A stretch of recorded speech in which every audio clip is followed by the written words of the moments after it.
Historias Romanas. Un podcast de los museos de la Ruta Caesaraugusta e Historia de Aragón. Un viaje al pasado de la Zaragoza romana con Sergio Martínez y Santiago Navascués.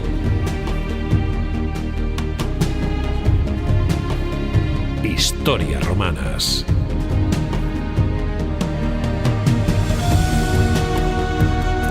Bienvenidos a Historias Romanas, el podcast oficial de los museos Ruta de Caesaraugusta de Zaragoza, un proyecto de iniciativa de Museos de Zaragoza y producido por Historia de Aragón. Soy Sergio Martínez y os doy a todos la bienvenida a este sexto episodio del programa y con el que terminamos esta primera temporada que, ya podemos decirlo, ha sido todo un éxito. No solo por todo el público que ha venido a los museos de la Ruta de Caesaraugusta para presenciar las grabaciones, como es el caso de hoy, sino también por todos aquellos que luego escucháis el podcast y pasáis virtualmente un rato divertido con nosotros y con el cual conocer un poquito mejor ese mundo romano que tanto nos fascina a todos. En esta primera temporada han pasado por estos micrófonos diferentes invitados como Pedro Huertas, de Roma no se hizo en un día, Patricia González con su libro Soror, dedicado a las mujeres en la antigüedad, Emilio del Río con su desternillante Calamares a la romana, todos los amigos que nos acompañaron también en el programa sobre las curiosidades de Caesaraugusta, esa Zaragoza romana, y también hemos tenido a Néstor Marqués de Antigua Roma al Día. Seguro que de cara al próximo año podemos traer muchas más sorpresas, mientras que para controlar que todo sale fantástico, pues en el control técnico tenemos a Javier Romualdo en este programa que esta vez dedicamos a un tema que nos saca de esa imagen imperial de la antigua Roma, ¿no? De grandes monumentos, de opulencia, de magnificencia que nos suele venir a la cabeza cuando pensamos en los romanos.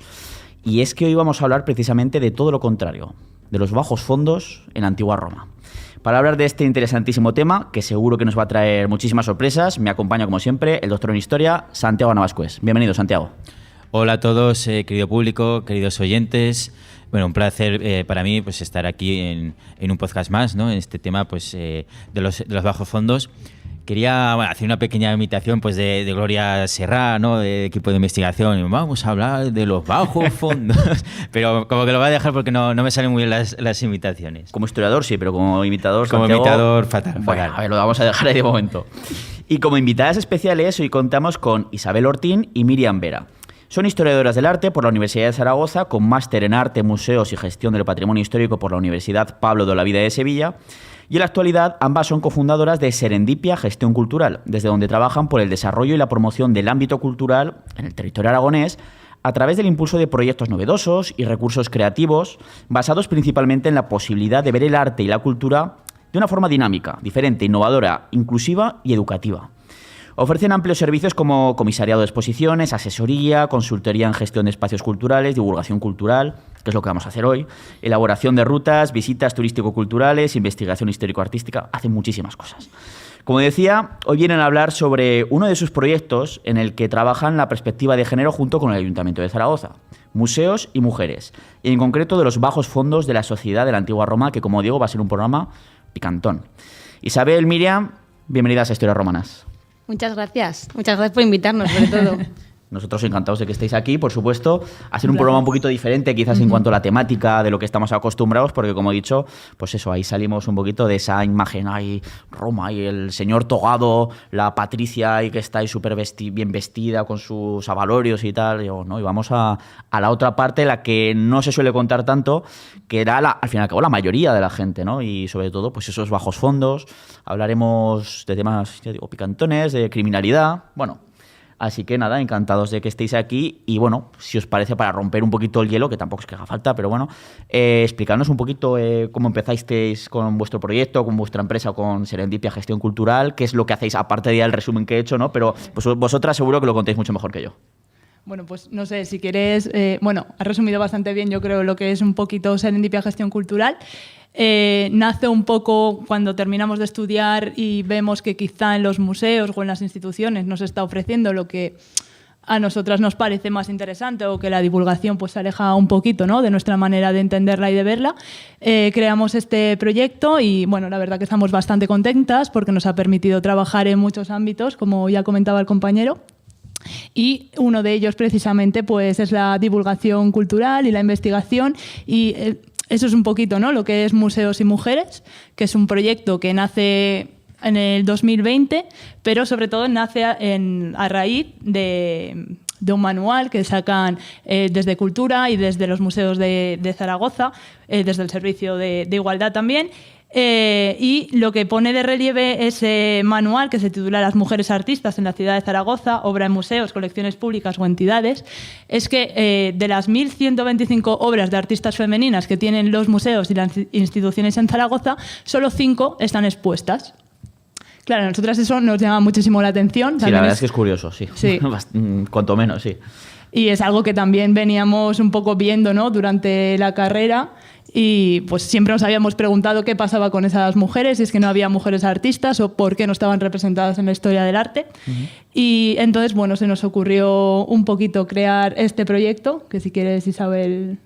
Sí, empezamos a trabajar con el Ayuntamiento de Zaragoza para un poco desarrollar este proyecto, que en un inicio iba a ser una plataforma digital, pero ha terminado siendo pues una investigación que hemos estado haciendo pues eso desde el 2020. Se os ha ido de las manos, ¿no? Un poquito, sí.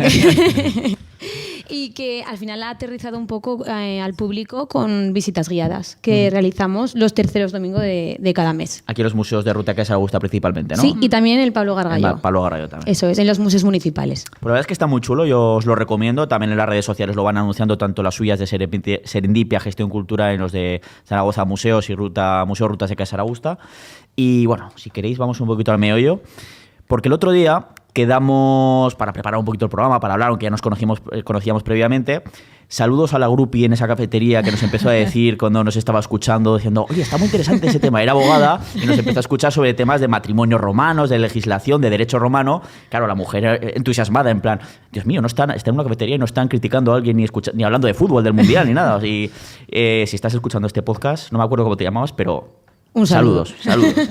Y nos chocó a Santiago y a mí una frase que dijisteis, porque, por ejemplo, si nos vamos a Caixaragusta, a esa Zaragoza romana, que recordemos que está dentro de la ruta de museos ese puerto fluvial magnífico, ¿no? El río Ebro era navegable la mayor parte del año, incluso hasta Logroño, o sea que no estaba mal. Tampoco nos imaginemos, hay unos trirremes, ¿verdad, Santiago? Eso enormes. es. No nos imaginemos transatlánticos, ¿no? Que el río Ebro pues es un río pues bastante rebelde, incluso hoy en día. Imaginaos también en la antigüedad, ¿no? Aunque fuera navegable, hay que pensar más bien en barcazas, ¿no? En navatas que bajaban desde los Pirineos, cosas así, ¿no? Sí, exactamente. Pues una frase que dijisteis vosotras, Isabel y Miriam, dijisteis que cuando, por ejemplo, venía uno de esos barcos, y los marineros en general, pues tenían ciertas necesidades vitales o como las llamemos, ¿no? Terminar el trabajo, por supuesto, cuanto antes, para irse a comer, seguramente en algún puesto, en alguna taberna en el foro de Caixaragusta, la prostitución, dormir y etcétera. Pues esas eran las necesidades básicas antes de volver a embarcar e irse, no sé, hacia Logroño, etcétera. Pues vamos a hablar de un poquito de esas cosas porque ahí es donde podemos empezar a ver esos bajos fondos. Así que, si queréis, nos introducís un poquito ese mundo, esas necesidades de una persona cualquiera en ese mundo de la antigua Roma, si os parece. Sí, decíamos que principalmente esas necesidades de esas personas, vamos a decir ya claramente hombres, ¿no? Que llegaban a la ciudad de Caixaragusta a través del río Ebro, pues necesidades eran de hambre, sueño y sexo. Porque, bueno, pues para los hombres el sexo en ese momento pues era una necesidad, ¿no? Imperiosa. Tenían unos deseos que pues tenían que liberar. Era algo que ocurría totalmente lo contrario con el caso de las mujeres.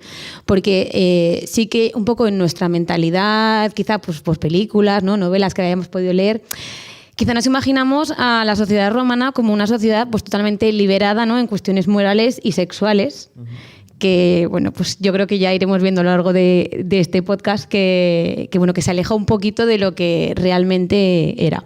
De esos bajos fondos, ¿no? Eso es. Sí, esas bajas pasiones, podríamos decir también, ¿no? Eso es. Claro, a ver, los marineros, pues era gente, pues muchas veces, pues de la más, era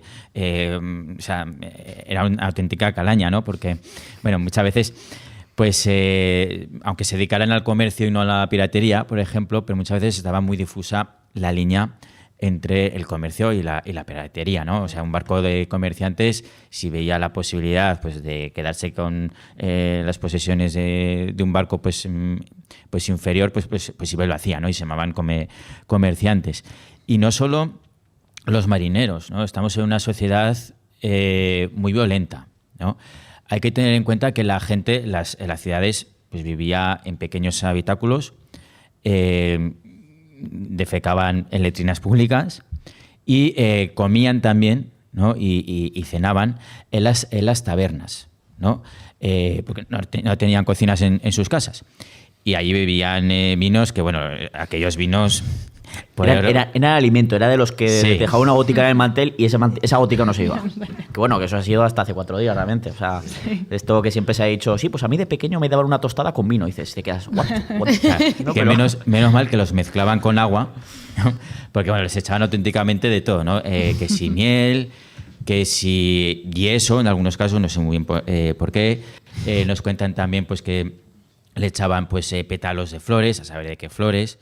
Las drogas eran legales en aquella época, circulaba cannabis y opio. Y imaginaros esa situación, ¿no? Con gente que le gustaba jugar a los dados y apostar en las carreras de caballos, etcétera, apostarse los cuartos, que iban pues colocados muchos, ¿no?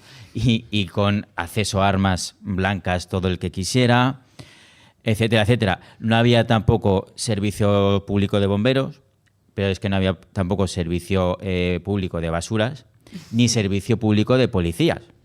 Bueno, estaban los vigiles que hacían, no exactamente eran lo mismo, pero bueno, cuando ya estaba muy liada la cosa, entonces actuaban. Claro, es que se dedicaban a prevenir, ¿no? o a juzgar pues crímenes que bueno, supusieran un gran problema para la sociedad, como por ejemplo combatir a los pirómanos, o crímenes que atentaban contra grandes personajes. O sea, si robaban a un gran personaje o si mataban a un gran personaje, que estos grandes personajes tenían su guardia privada, ¿no? Que se encargaba pues De su seguridad, de su seguridad sus y matones, de estas ¿no? cosas, ¿no? Y de Sí. tener a esta gente. Pero la gente del común, si asesinaban a un familiar tuyo, por ejemplo, pues el único que podía hacer algo al respecto eras tú. ¿no? Ojo por ojo, diente por diente. Sí, es. Bueno, vamos un poquito ya a los temas picantes. Vamos un poquito a ese tema de la sexualidad en el mundo romano. Vamos a ir desgranándolo un poquito, ¿no? Y, por ejemplo, podemos comentar, Isabel y Miriam, no sé quién quiere empezar, pues por el tema del comportamiento sexual en la antigua Roma, en la antigüedad en general, pues cuál era la percepción que tenían ellos con respecto al sexo. Y esto es un poquito que habéis investigado un poquito más, el papel del hombre, el papel de la mujer, las cuestiones incluso de género, que es algo que se está empezando a investigar un poquito más. ¿Qué nos podéis contar sobre este tema? Sí, yo creo que principalmente de la sexualidad lo que tenemos que tener claro en Roma son 2 cosas. Lo primero era que estaba legislada, es decir, que la legislación y las leyes decían lo que se podía y lo que no se podía hacer. Claro, luego estaban los que se salían de la norma. Y luego lo segundo que tenemos que saber es que la sexualidad estaba basada en un patrón de dominación y de sumisión. Es decir, que el papel activo en lo que es el acto sexual lo tendría que llevar pues, el hombre, ¿no? El ciudadano, la persona libre. Y luego ese papel pasivo, pues normalmente tendría que ¿no? Personificarlo una mujer, que sería esa parte pues más no tan bien considerada, ¿no? La mujer era esa otra parte, pero el papel pasivo... Ujú. No, sí, digo, la parte sumisa, ¿no? Al La final parte sumisa. tenemos que entender que los conceptos no eran como hoy en día homosexualidad, bisexualidad, era completamente diferente, estaba dividido, como dice Isabel, pues en estos 2 patrones. Sí, como dices tú, no solamente la parte pasiva podía ser una mujer, sino también podía ser un hombre. Pero ahí es donde entraban las leyes y donde entraba la legislación. Ese papel pasivo lo podía adquirir un hombre siempre y cuando no fuera un ciudadano libre. Claro. Tendría que ser, pues, por ejemplo, un esclavo, ¿no? Gente que no tenía derechos, que eran tratados principalmente como mercancía, como un objeto, Sí. y que por lo tanto, pues bueno, tampoco tenía derecho a réplica, ¿no? Claro. Claro, es que eso es algo muy... Sí, Santiago, no sé si ibas a decir algo. Sí, a ver, hablando un poco pues de la esclavitud, ¿no? Que has metido el tema de la esclavitud, es una sociedad esclavista, ¿no? Que bueno, llega con un modo de producción esclavista a unos niveles de productividad pues, cercanos a los primeros tiempos de la Revolución Industrial. Es decir, los esclavos tienen un papel muy, muy importante. Tampoco hay que imaginar a los típicos latigueros con los esclavos, por lo menos los de las ciudades. Otra cosa me quiero imaginar que serían a lo mejor los de las villas, los entornos rurales, los de las plantaciones. Pero es que los esclavos eran también una mercancía, un bien, ¿no? Eran como un coche. Tú a tu coche lo cuidas, ¿no? Entonces, bueno, hay cosas muy, muy turbias como esta que pues ha contado aquí pues nuestra compañera, pero también hay pues relaciones de afecto, ¿no? De amo a esclavo, también de esclavos a amos. Hay esclavos que dedican estatuas funerarias a sus amos. Hay amos que se casan con sus esclavas. Hay muchos libertos, gente a la que, bueno, que era esclava y que su amo pues ha decidido concederle la libertad, ¿no? Sí, desde luego. Y además luego solían coger el nombre de su antiguo amo. Me ha parecido curioso el tema que has dicho, lo de la producción industrial, por esto de la esclavitud, no solo por la esclavitud, porque además creo que hay investigaciones en el hielo de Groenlandia, del Polo Norte, que han ido sacando el hielo capas y capas, y como se puede datar cronológicamente, se ha encontrado pues restos de ese hollín industrial de esa época, de la industria romana de hace 2000 y pico años. Sobre todo plomo. Es algo súper curioso que llegó hasta, o sea, para ver un poquito los niveles, que eso luego no se vuelve a alcanzar prácticamente hasta el siglo XIX, hasta la industrialización. Es muy curioso. Vamos un poquito, si os parece, al tema de cuál era en el mundo romano el ideal de la mujer en general. Que una cosa es el ideal y luego otra cosa lo que a veces pasaba. Pero vamos con el ideal de la matrona romana, de cómo debía comportarse una mujer en ese mundo antiguo. Sí, porque además tenía unas características muy concretas. Sí, exactamente.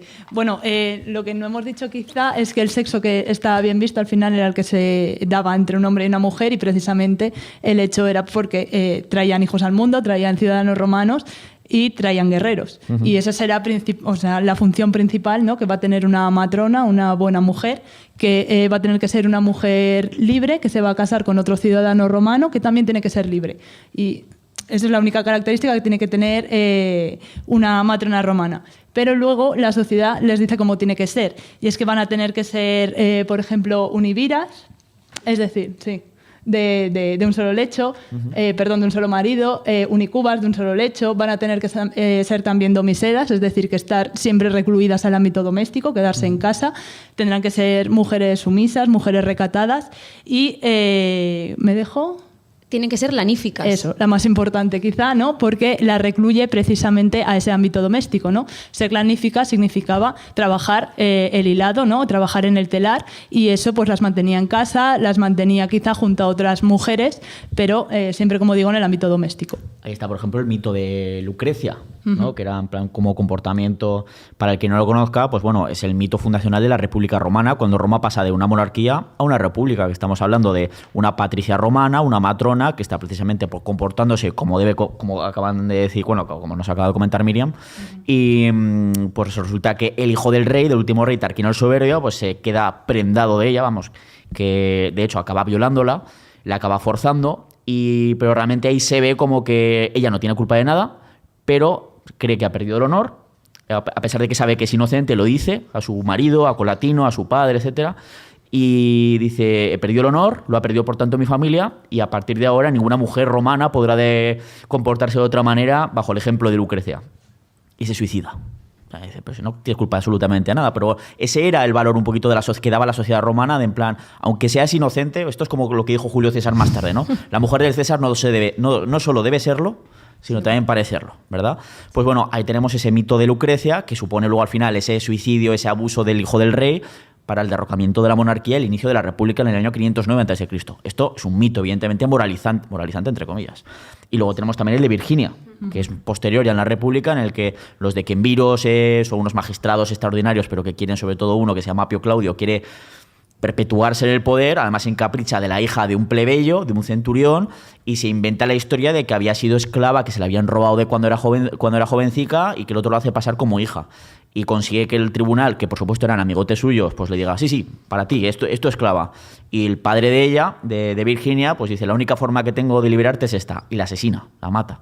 O sea, es otra historia, mito moralizante, para que veamos ese papel de cómo debe comportarse una mujer, que nos estaba contando Miriam, y la forma del tema de, pues, cómo debe tratarse el tema de si, aunque no seas inocente, pero has perdido tu honestidad, tu virtud, y por lo tanto también el de la propia familia, porque al fin y al cabo la mujer, en este caso, tenía ese papel de, podríamos decirlo, de propiedad del padre, pasaba luego a la del marido, cuando se casaba, una especie de...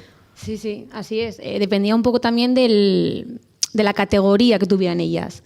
porque estaban las hijas sui iuris o las alieni iuris, que esto es un poco ya, y nos metemos ya casi más en terreno fanganoso, pero bueno, así de manera fácil, las sui iuris eran las que, por decirlo así, entre comillas, tenían un poco más de libertad, porque podían ser o bien las primogénitas o las que se hubieran emancipado.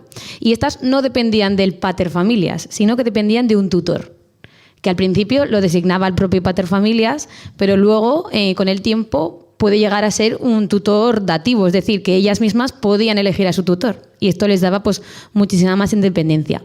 Y luego estaban las alieni iuris, que estas sí que eran ya que estaban bajo el poder de la patria potestas, o sea, del pater familias. Súper curioso esto. Bueno, todo esto es la legalidad, cómo debe comportarse una mujer, pero ¿cuál era la realidad? Vamos ya a esos bajos fondos de la antigua Roma. ¿Cómo era la realidad un poquito de la mujer, del hombre, pues en esa... porque una cosa era lo que te decían los patricios, cómo debías comportarte, que era su modelo supuesto, que luego hacían barbaridades, o luego hacían lo que les pasaba por ahí. Pero, pues eso, ¿cuál sería esa situación real? Claro, hablamos, por ejemplo, en el ámbito sexual.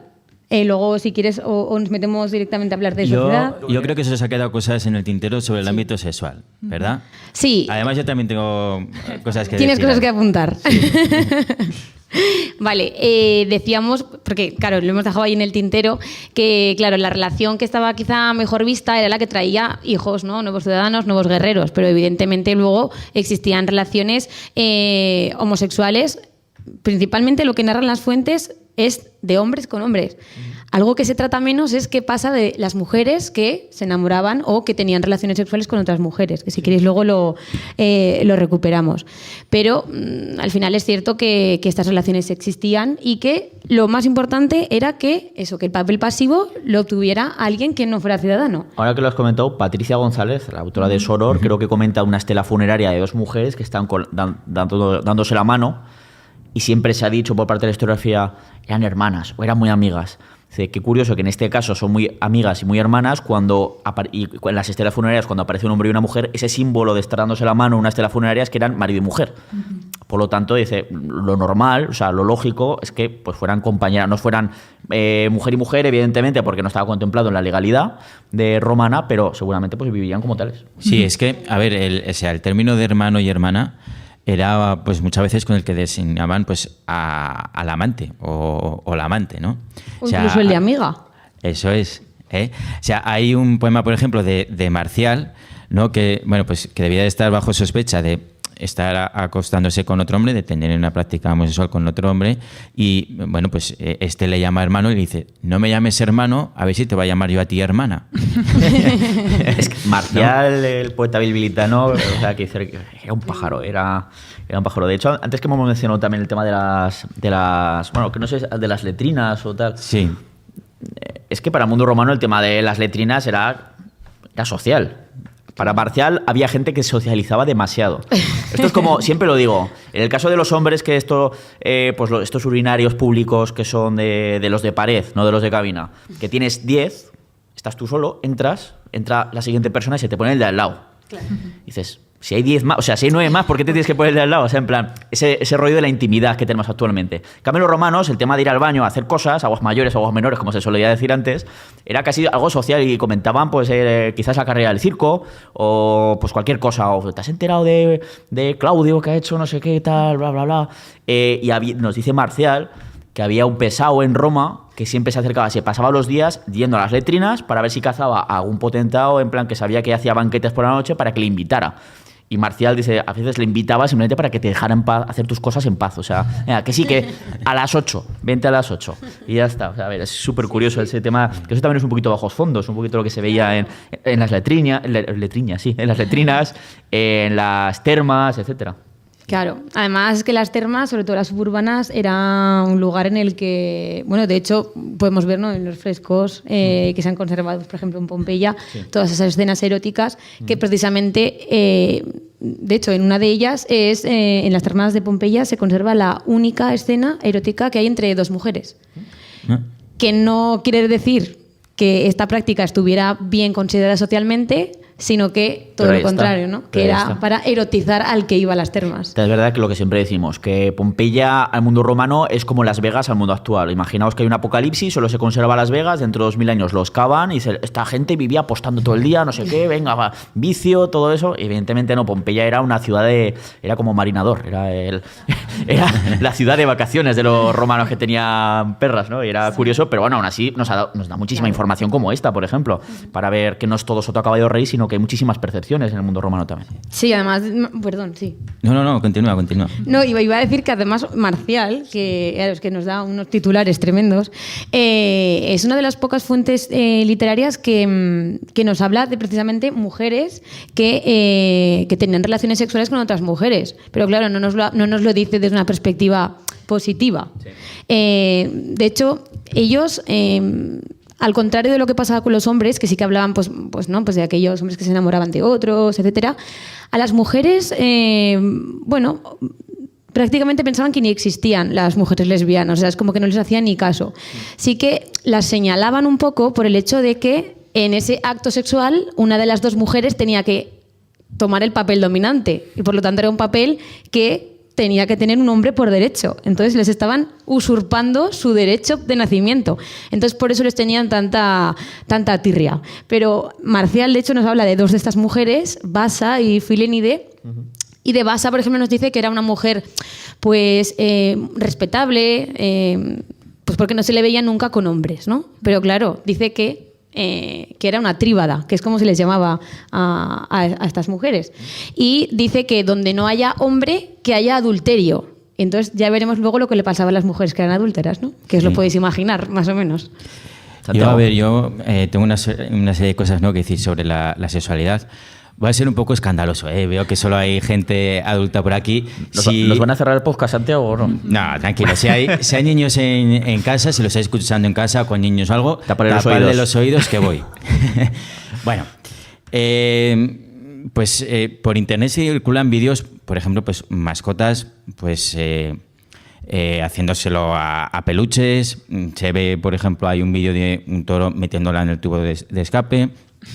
Se ve, por ejemplo, pues bueno, hay veterinarios que, pues de vez en cuando, pues por razones veterinarias, pues tienen que ordeñar a un toro o a un caballo. Y si ese toro o ese caballo pudiera hablar, pues diría sigue, ¿no? O sea, al final lo que quiero decir es que una mano es una mano, una boca es una boca y un agujero es un agujero, ¿no? Y el ser humano es un animal más.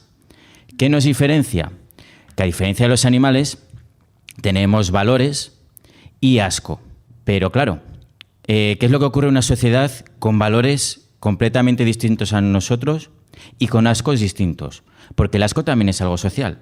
El asco se aprende, ¿no? Por ejemplo, si fuéramos orientales, a lo mejor no tendríamos asco a comer grillos. Bueno, pues lo que pasa es que tienen una sexualidad completamente diferente a la nuestra.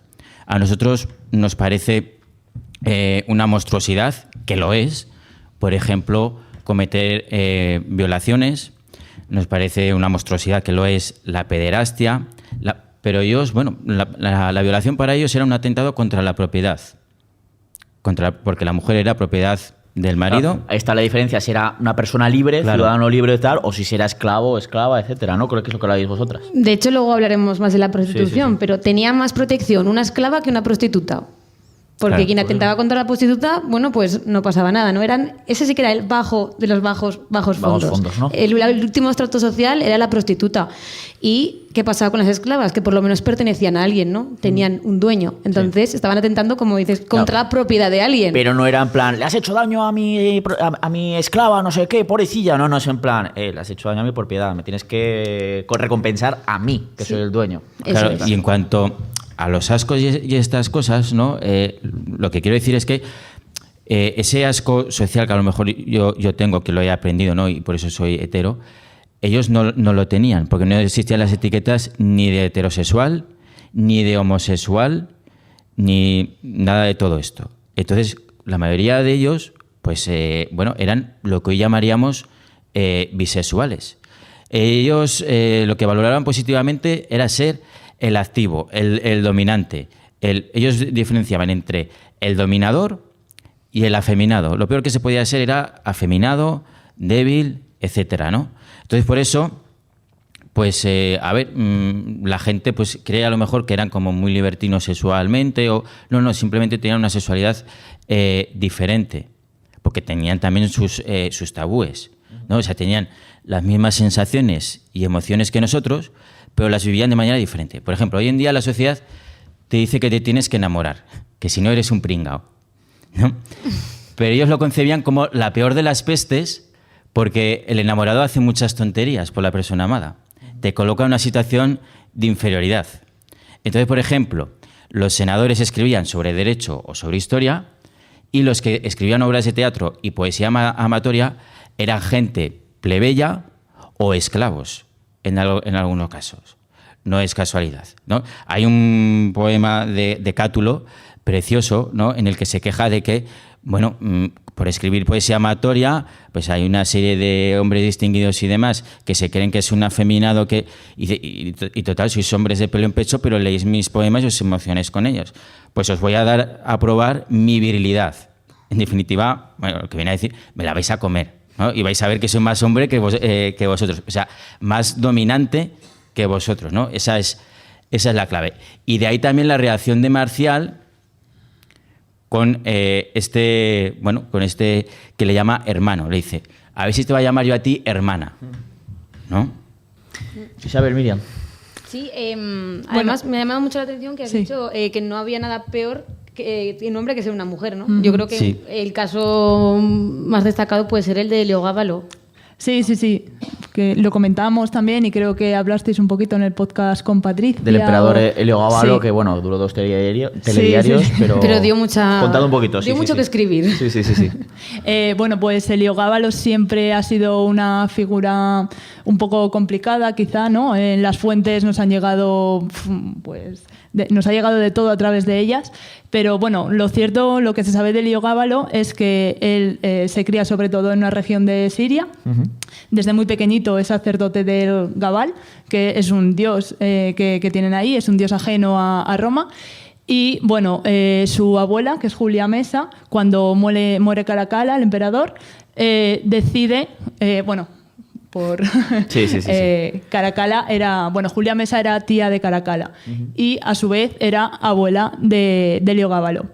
Entonces, cuando fallece Caracalla, Julia Mesa lo que hace es decir que Heliogábalo es hijo de Caracalla, es un hijo legítimo. Entonces hay una serie de revueltas, pero finalmente aprueban que Heliogábalo tiene que ser el heredero, el nuevo emperador.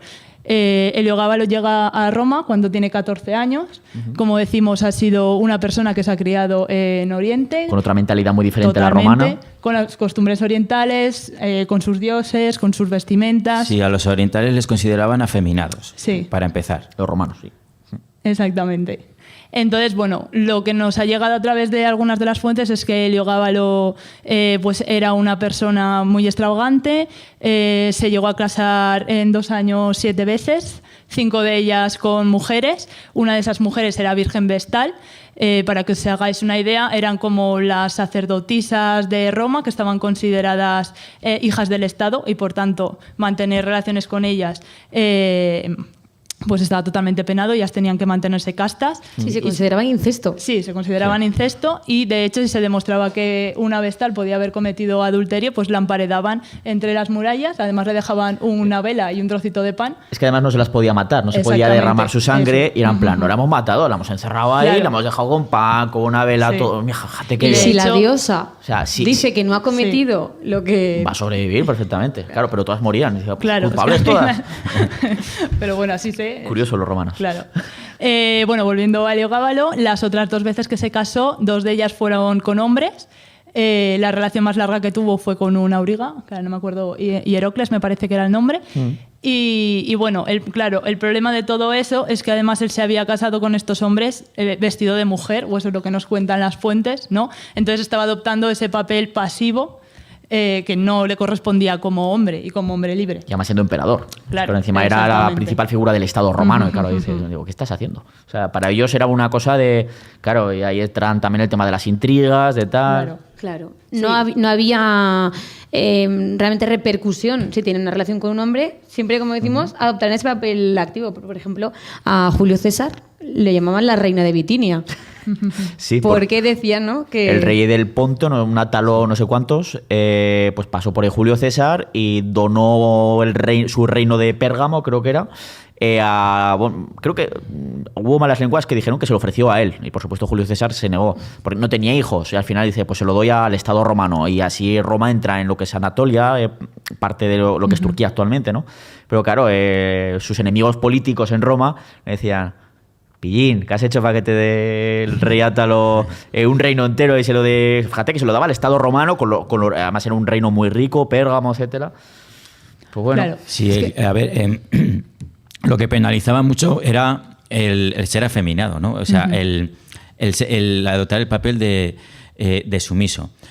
Por ejemplo, tenía muy mala prensa que dos hombres maduros pues tuvieran relaciones sexuales. Ahora, si era un hombre con un joven efebo, ¿no? Con un muchachillo al que le introducía en la vida adulta y el muchachillo adoptaba el papel de pasivo, eso estaba muy bien. No tenía por qué ser joven, podía ser también maduro, pero esclavo en este caso. O esclavo, claro, sí. La cuestión era el tema también del estatus social más que otra cosa y de la situación, activo o pasivo. Claro, por ejemplo, el sexo oral era algo que el marido decente o la mujer decente no hacía, sino que eso era trabajo de esclavos y de prostitutas.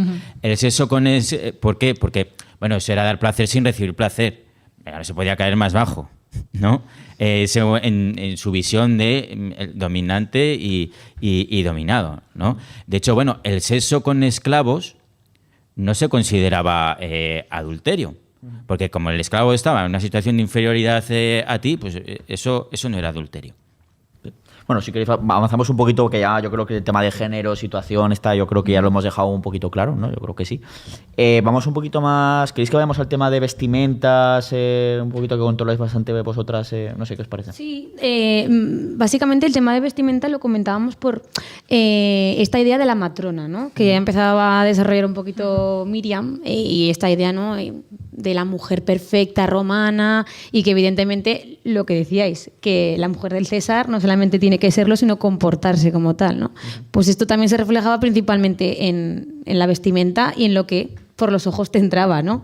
Evidentemente una mujer casta, piadosa, pues tenía que... Es que claro, las mujeres se encontraban dentro de... un poco entre la espada y la pared, porque tenían que dedicar mucho tiempo a su belleza, a estar ideales, a vestir a la última moda, incluso para quedarse en casa.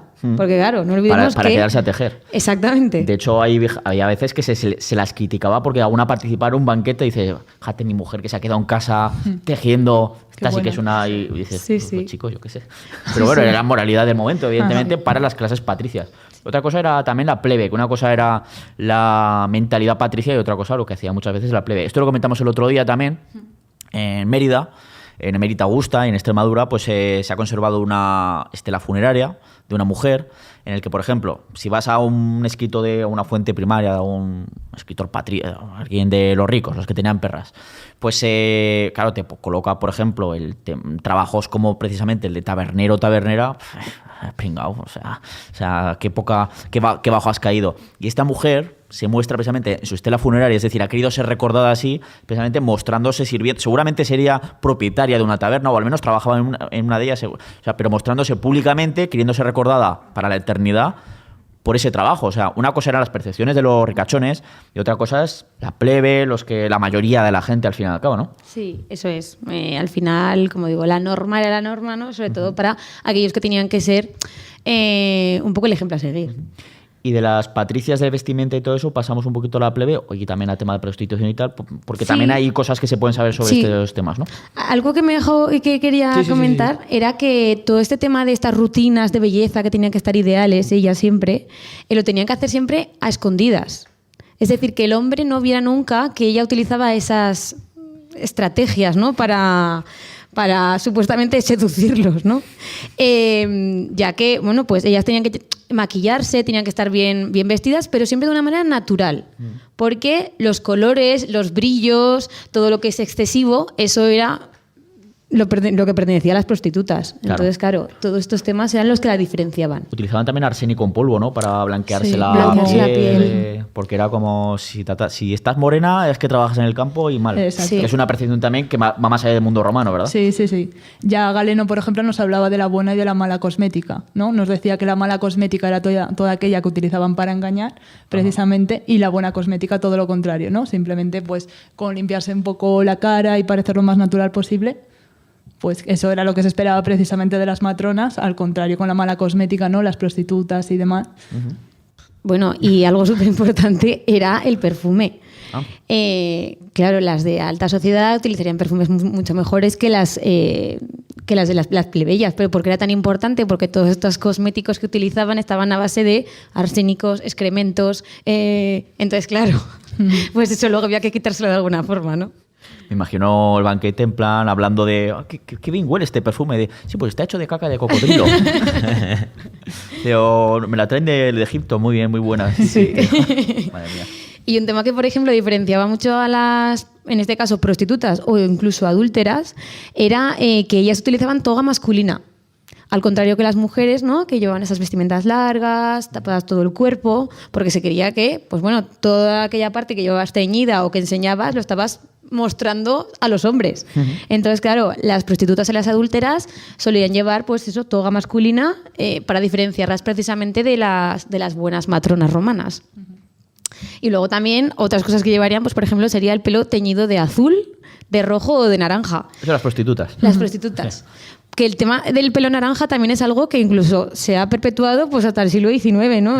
La femme fatale, todo esto siempre estaba como, la visionamos como una mujer pelirroja. Pues, Los pues eso pelirrojos será. en general han tenido mala prensa a lo largo de la historia. Normal, Sí, vamos. sí. Que se decía que Judas era pelirrojo. Exactamente. Sí, y pues por ejemplo, claro, hubo un momento en el que se puso muy de moda el pelo rubio, sobre todo cuando conquistaron toda la parte pues, Más de germánica. Asia, Germania y toda esa parte, ¿no? Entonces se puso muy de moda y claro, ahí hubo un problema. Las prostitutas ya estaban teñidas de rubias para diferenciarlas. Claro. Entonces, claro, ahí fue cuando empezaron pues, más a teñirse pues, más de otros colores diferentes. Qué curioso, eso yo no lo sabía. Y a mí me gustaría que habláis un poco, ¿no?, de cómo eran un poco los matrimonios de la época, ¿no? De la gente común también. Sí, existían varios. Por ejemplo, el matrimonio podía ser cum manu o sine manu, que volvemos otra vez a las palabras un poco más Sí. raras, pero la manu, así para simplificar un poco, significaba o poder absoluto o autoridad sobre. Entonces, claro, ya nos podemos hacer una idea, ¿no? Que el sine manu era aquel en el que el marido no absorbía el poder absoluto sobre la mujer y el cum manu sí que lo hacía.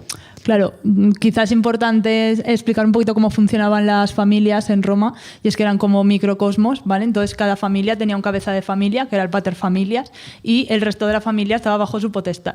Como hemos dicho, no solo las mujeres, los hijos, también los esclavos y demás. Entonces, bueno, dependiendo un poco de las características que está comentando Isabel, pues las mujeres permanecerían dentro de esa patria potestad de su pater familias o pasarían a pertenecer a la familia del marido. Eso es. Es que Y- son conceptos quizá un poco complejos, ¿no? Porque al final Sí, sí, estamos sí, sí. hablando de derecho romano y... y había diferentes ceremonias. Claro. Por ejemplo, bueno, en el caso de cuando tenías el culmen de la libertad de una mujer era que fuera sui juris, es decir, que fuera la primogénita, ¿no? Que tuviera esa libertad de pertenecer a un tutor y que se casara sine manu. Entonces, claro, aquella persona con la que vivía, en su casa no había nadie que tuviera poder sobre ella, ¿no? Porque probablemente sería un tutor que estaría fuera de su hogar y por lo tanto sería un poco como el culmen de la libertad, a lo que podría aspirar cualquiera de estas mujeres. Y luego, en cuanto a las ceremonias cum manu, pues había diferentes. Algunas, pues, por ejemplo, más religiosas, la conferratio, que solamente era para patricios, y no sé, esta escena un poco típica quizá que sale representada de que parten una hogaza de pan Sí. en dos, pues sería un poco... haría referencia a esta conferratio. ¿Todos estos tipos de matrimonios sería para toda la población o sobre todo los utilizaban más allá de la conferratio que habéis comentado para el mundo, los que tenían dinero y en plan, a ver, si tú no tienes dote, pues tampoco vamos a entrar en lío, tú, mi mujer, yo, tu marido, y ya está, y poco más? O sea, la mayoría de la gente de la plebe también utilizaba estas situaciones legales, por Claro. hablarlo de alguna manera, o era menos habitual? Varía un poco quizás según avanza la historia de Roma. Al principio sí que es verdad que la mayoría de matrimonios serían cum mano y por tanto tendríamos la conferratio, también la coentio, que es curiosa porque lo que hacían era poner a la mujer en una balanza y en el otro lado ponían el dinero, ¿no? La dote que se pagaba por ella. Y si no teníamos el usus, que simplemente era cuando un hombre y una mujer convivían durante un año seguido en la misma casa, entonces ya se entendía que eran pareja. Bueno, Pero muy todo práctico. eso va cambiando, ¿no? Va desapareciendo el matrimonio cum mano y se centran en el matrimonio sine manu, donde, como decimos, ya la mujer no está bajo la potestad de su marido, por tanto es mucho más libre y por tanto también desaparecen, ¿no? Todos estos tipos de matrimonio que son mucho más farragosos y mucho más antiguos. Entonces era mucho más sencillo contra el matrimonio. A mí todo esto me recuerda un artículo de Richard Gordon, muy brillante, como todos sus artículos, ¿no? En el que, bueno, pues dice que pues siempre se ha considerado que la magia sexual como que era cosa de hombres, pero sin embargo las mujeres también hacían mucha magia sexual y lo que pasa es que han dejado un distinto registro arqueológico por las relaciones matrimoniales y de pareja de la época, ¿no? Que era diferente de lo que podían esperar unos de otros. ¿Qué sería eso de magia sexual? ¿Una especie de baile erótico o cómo lo dejaríamos? No, en serio, ¿cómo sería un poquito resumidamente? O sea, un poquito un la ejemplo. magia sexual, pues por ejemplo sería un filtro amatorio, ¿no? Vale, Una vale. pócima para que, bueno, pues Brujería, lo Sí. que luego se diría más tarde, siglo más tarde, brujería, ¿no? Por ejemplo. sí, eso, va a desarrollar esto un poquito, ¿no? Sí, vale. Bueno, hay que tener en cuenta, ¿no? Que por aquellos años, pues la mayoría de los matrimonios son concertados por los padres y que la mujer pues abandona su familia para ingresar en la del marido, por lo que depende completamente de este, ¿no? Entonces, es corriente en esta época que las mujeres pues temieran, claro, como es lógico, pues en ese contexto ser abandonadas por sus maridos, que irían con mujeres más jóvenes para alcanzar una vida sexual pues más satisfactoria y proporcionar pues una mayor cantidad de hijos. En cambio, si el marido sufre una infidelidad, bueno, se veía como un deshonor para su virilidad y sufría pues una pérdida del respeto de sus semejantes, ¿no? Como un poco hombre, ¿no? que le han engañado. Entonces, por ello nos encontramos con que los hombres casados pues realizan, por ejemplo, consultas astrológicas para ver si su mujer ha llegado virgen al matrimonio, cuántos hijos le dará, si serán varones, si le será fiel, si sus padres han acertado en prometerle con ella. Claro, también es común que realicen hechizos que fuercen a sus mujeres en un estado de inconsciencia, ¿no? Pues a decir toda la verdad y saber así si han sido infieles. ¿Qué hacen las mujeres casadas, en cambio? Bueno, pues las mujeres casadas, en cambio, sin embargo, ¿no? En este contexto, hacen maldiciones contra aquellas personas que levantan falsos rumores y que pueden provocar el abandono de sus cónyuges. Fijaros, ¿no? A veces pues dan pociones a sus maridos para volverlos estériles e impotentes, o hacen maldiciones contra ellos, aunque bueno, pues lo más común pues es que maldigan a sus amantes, ¿no? Ya que quieren que vuelvan con ellas, ¿no? Otras veces pues recurren a filtros amatorios para anular la conciencia del marido y que solo quiera estar con su esposa y madre de sus hijos, etcétera, etcétera, ¿no? Y podría seguir, ¿no? Pero no me quiero extender aquí. O sea, lo que quiero es que, bueno, que se vea cómo influye, ¿no? Pues la diferente realidad de hombres y mujeres para que, y los diferentes miedos e intereses que tienen, pues para que se vea, ¿no? Pues cómo influye eso en el tipo de magia que hacen, ¿no? Por ejemplo. Sí, es que además, lo que comentas, además tiene una explicación de por qué se prestaba tanta atención a que la mujer no fuera adúltera y sin embargo los hombres no tenía tanta importancia, ¿no? Y es que, bueno, al final, en los romanos, algo súper importante era la legitimidad, la familia, la tradición. Y, bueno, pues lo que ellos creían es que cuando había un acto sexual, lo que ocurría era que el semen del hombre circulaba por todo el cuerpo de la mujer. Entonces, claro, si una mujer casada tenía relaciones con otro hombre, podía producirse una turbatio sanguinis, es decir, una mezcla de las sangres. Y que, por lo tanto, ese bebé que naciera después podía no ser 100% legítimo, ¿no? Había que mantener la sangre pura, ¿no? Digamos. Exactamente. Esa idea de la sangre pura ya la tenían los romanos. Ahí viene Fijaros. la endogamia, luego te sale un carro segundo hechizado y pasa lo que pasa. Fijaros si lo tenían claro, que los hechizos mágicos, cuando querían maldecir a alguien, ¿no? E invocar a los dioses del inframundo para que le hicieran una putadilla, decían, hacérsela a tal hijo de tal, y en ese hijo de tal nombraban siempre a la madre, nunca al padre. Nombraban siempre a la madre porque la madre siempre es segura, pero el padre no.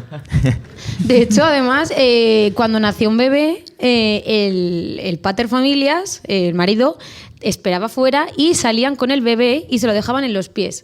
Si éste creía que el bebé era digno de ser criado o lo reconocía, lo que hacía era levantarlo. Si no, pues bueno, allí no estaba penado el abandono de niños ni el infanticidio, siempre y cuando el padre estuviera de acuerdo. La exposición, Sí. ¿no? Era expuesto y si no lo querían, pues haz lo que quieras con él.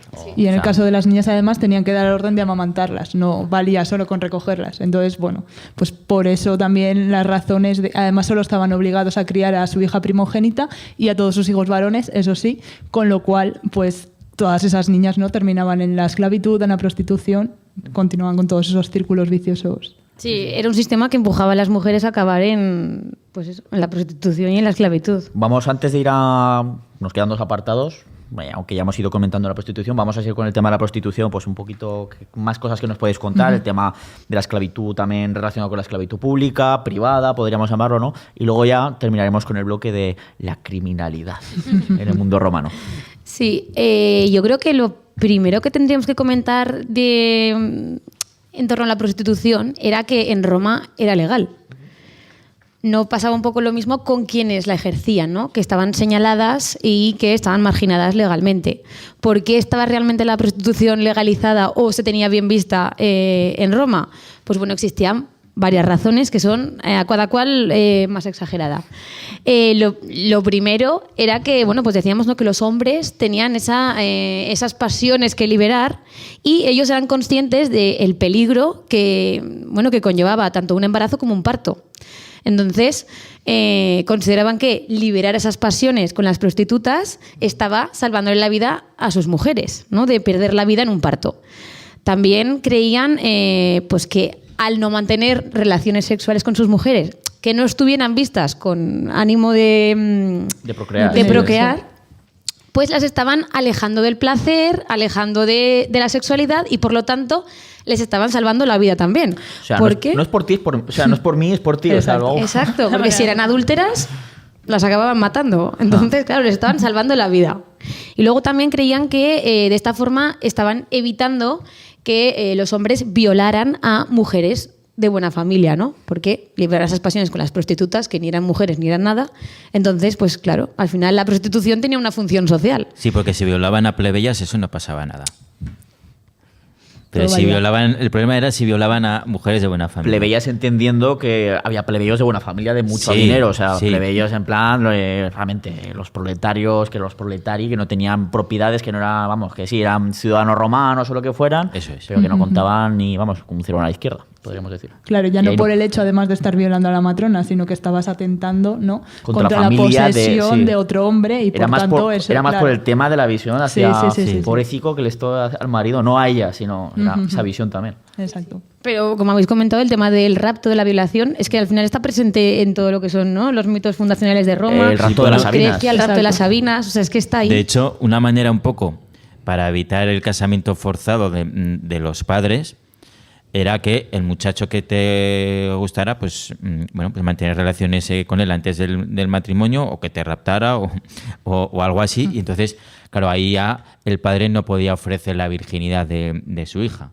Entonces ya, pues, no le quedaba más remedio que a lo mejor pues que aceptar que se casara con ese muchacho, con ese amante que ella quería, ¿no? Que se casaban con entre 12 y 14 años, a lo mejor con hombres de 30. Porque cuando un hombre pues puede económicamente ser un buen partido para un padre, pues a lo mejor tiene cerca de 30 años y bueno, pues las niñas, en cuanto arreglan, ya tienen edad para casarse. Eso se ha hecho hasta hace nada. O sea, recordemos, bueno, hasta hace nada, voy a poner un ejemplo que no es que va a hacer justo el año que viene 800 y pico años, o sea que, pero por ejemplo, el caso de Petronila, de la reina Petronila de Aragón, cuando se casa tiene 14 años, Ramón Berenguer tiene 37. O sea, y para esa época, o sea, y bueno, y la prometen cuando tiene un año. O sea, pero bueno, se casan en Lérida cuando tiene 14. Pero esto estamos hablando del año 1150, pero es que realmente hasta el siglo XIX, o sea, prácticamente, o sea, el tema es un fenómeno muy curioso también, el de el ideal de la niñez y sobre todo de la juventud que ahora tenemos en plan, que son jóvenes, pueden hacerlo. Digo, la juventud es un invento del siglo XX, realmente. Sí. Un invento, Total. entre comillas, de disfrutar de la juventud un poquito hasta hace nada. O sea, en esa época pues era... pues Nada, aquí las niñas a los 12 años, que era un poco la barrera, ¿no?, en la que pasaban a ser niñas ya puber, era que ya estaban preparadas para el matrimonio. De hecho, celebraban una especie de ceremonia como de rito en el que entregaban pues aquellas cosas que representaban su infancia, sus juguetes, sus muñecas. Y bueno, 12 años aún era... Una niña podía pasar de dejar sus juguetes y a menos de un año después ser madre ya. Sí. O sea, Incluso había algunas que a partir de los 7 años ya celebraban, ¿no?, esas esponsalias en las que ya les asignaban a un marido. Y empezaban a convivir muchas veces también a partir de los 7 años, aunque pues quizá no mantuvieran todavía relaciones sexuales, pero por lo menos. Por ejemplo, Augusto dice que el periodo obligatorio en el que una mujer tiene que estar casada es entre los 20 y los 50, que ahí ya nos deja un poquito más de margen. ay, a gusto. Bueno. ¿Alguna cosita más que queréis comentar al tema de prostitución, etcétera? O que Bueno, no sé si nos sí. haya quedado en el Sí. que seguro que muchas cosas. o Sí, sea que- sí, sí. Nada, comentábamos que tenían una función social, ¿no? Sí, eso es. Pero a pesar de tener una función social y de estar pues legalizada, tenía que realizarse un poco pues desde la clandestinidad, ¿no? Tenemos que imaginarnos en lugares un poco de los suburbios. Una mezcla de estar bien visto porque te salvó la vida, pero a la vez estaba mal visto. Claro, las que estaban mal vistas eran ellas. Claro. Ellas eran inmorales porque hacían, bueno, pues cosas que no estaban bien vistas, ¿no? Además aquí lo comentamos el otro día que curiosamente es que los romanos eran muy cucos ellos, porque vamos por ejemplo con otro mito fundacional que es el de Rómulo, Remo, el de la loba Luperca, que es el que le salva la vida antes de que llegue el pastor y tal, pero el que amamanta a los fundadores de Roma. Y luego Luperca, dices, deberían tenemos además esa escultura, etcétera, que bueno, ahí está la discusión de qué época es exactamente. Los niños sí que sabemos que son de Edad Media, pero era en plan, a las prostitutas se las llamaba luego lupas. Lupa, sí. Por el tema de la prostitución, pero con respecto a la loba, o sea, Sí. es algo muy curioso. Sí, es que... Sí, no, que muchas veces esa palabra también pues se confunde, ¿no? Y en los mitos pues muchas veces se dice que quizá la que los amamantó no fue una loba, sino que precisamente fue una prostituta, de ahí que tengan la misma palabra. Sí, también. Es curioso. Bueno, vamos, si queréis, ya para el último bloque con el de la criminalidad en la antigua Roma, ¿no? Que además has comenzado tú, Santiago, al principio del programa hablando Sí. de algunas cosillas sobre el tema, porque sí que se nos conservan discursos, sobre todo el pesado de Cicerón, que era un pesado, de discursos de en plan, que bien escribo, que buen orador soy, luego lo dejaba escrito, evidentemente, para la posteridad. Claro, él se hizo muy famoso porque no era de una familia, tenía perras, pero no era de una familia prominente de mi antepasado fue cónsul, mi no sé qué fue procónsul, etc. No. Y realmente se labró su porvenir, podríamos decir, aparte de porque era rico, por defender a grandes patricios en juicios que había. Evidentemente, esos juicios eran, ¿no?, para la mayoría de la gente realmente inexistentes. Sí. Iba dirigido sobre todo para los ricos, ¿no? Porque, como os he dicho antes, si tenías un problema y eres un pobretón, pues ya el diente por diente y te la juegas o no, a vengarte, digamos, ¿no? Claro, eso.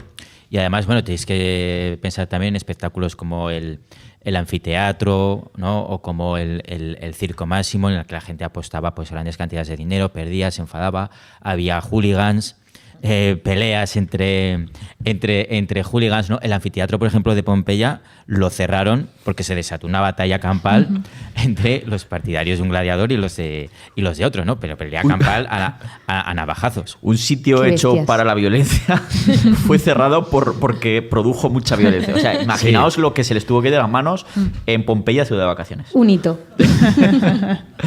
Y vamos un poquito también con una figura curiosa, ya para terminar, sobre todo en lo que era Roma capital, que era, bueno, a ver, que como ya sabéis los que estéis escuchando el podcast, sea cuando sea que estamos aquí ante el público, quiero que levantéis la mano aquellos que hayáis visto alguna vez la serie esta de HBO, la de Roma. Vamos a levantar la mano a ver cuánta gente la ha visto. 2, 3, uy, qué poquita gente. Muy recomendable. Pues la recomendamos, ¿eh? Solo La recomendamos. 6 personas. Es muy buena. Buah, pero esto es qué fracaso. Hay que darle publicidad. Hay que darle publicidad, ¿eh? Es muy buena. Yo creo que en cuanto a ficción, hay que tener en cuenta que hay ficción, que es ficción, que tiene sus licencias, etcétera, pero es lo mejor que se ha rodado, creo yo, en cuanto a cómo debía ser esa Roma del siglo I a.C. Coincido. Yo siempre la recomiendo en cuanto a visualización, en plan, esa mezcla entre lo sórdido y también lo monumental, ¿no? Pues bueno, pues ahí aparece un poquito la figura, sobre todo en la segunda temporada, de los colegia, ¿no? O colegium en singular, ¿no? No me equivoco, ¿no? Que tú eres el experto en la Muy bien, muy bien. que nacen en la antigua Roma, en la capital, como una especie de... Podríamos llamarlo como... que me perdone algún experto y tal, pero una especie de asociación de vecinos, por decirlo de alguna manera, que sea, sobre todo en los cruces de grandes vías en la ciudad de Roma, pues donde los cruces para la gente de la antigüedad eran siempre lugares como también con cierta magia, ¿no? Pues era una especie de asociaciones, podríamos llamarlo, en el que se hacían en un inicio actuaciones caritativas. Por ejemplo, te venía alguien en plan... soy muy pobre, se me ha muerto alguien, no tengo dinero ni siquiera para hacerle la cremación o lo que sea, el enterramiento tal, pues te lo pagaban. Era una especie de... Como los gremios de la Edad Media, sí, un poquito. Sí, o sea, o me falta comida o lo que sea, algo así, ¿no? Y también tenía un aspecto religioso fundamental en ese sentido. Pero luego ya, cuando llegamos a finales de la República, comienzo del Imperio, se convierte en un auténtico nido de piratas, podríamos decir, y sobre todo una especie de camorra, también podríamos llamarlo, ¿no? Porque acaban siendo unas asociaciones muy, muy conflictivas que producen violencia política y mucha criminalidad, ¿no? Y que a veces algunos... Son como mafias. Sí, exactamente. Incluso algunos políticos importantes utilizaban algunos de ellos, pueden llegar a utilizar algunos de ellos para ejercer violencia en su propio beneficio, ¿no? Uh-huh. Y es algo muy curioso. A decir, bueno, al típico comerciante zapatero de, pues no nos gusta que pongas, no sé, tan barato los zapatos. Ya puedes... Las Caligae. Ya puedes subir el precio si no quieres que te destrocemos el negocio, ¿no? Por ejemplo, ¿no? Sí. Una cosa así. Ves que había colegio absolutamente para todo, ¿no? Por ejemplo, había un colegio de filósofos epicúreos. Las asociaciones cristianas al principio pues se asemejaban mucho pues a estos colegios, ¿no? Aquí es interesante también el papel que tenían las mujeres, ¿no? En estos colegios, en estos grupos, porque se llevaban a fatal, ¿no? Unos colegios con otros. Sí. Y en estos colegios pues se hacían muchos banquetes, ¿no?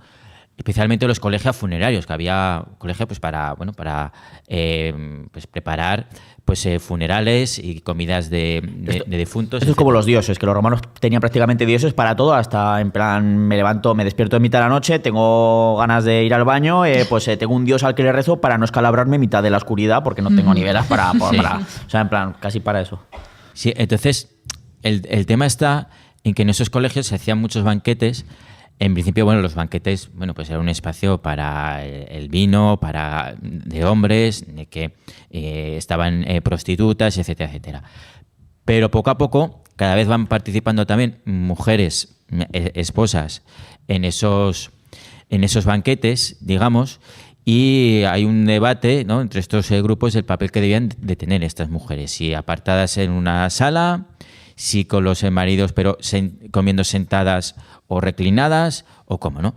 Entonces, una manera de dañar a los colegios rivales, ¿no?, a los grupos rivales, era meterse precisamente con sus mujeres, ¿no?, con la actitud que tomarían estas mujeres. Por ejemplo, pues de los cristianos se decía que se sentaban juntos los cristianos con las cristianas y que ataban un candelabro a un perro, y que ese perro, pues cuando pues le daba la gana, empezaba a correr, tiraba el candelabro, se quedaba todo en penumbra, y entonces comenzaban a mantener relaciones con la mujer que tuvieran al lado, daba igual si fuera su hermana, si era su prima, la mujer del otro, etcétera, etcétera, ¿no?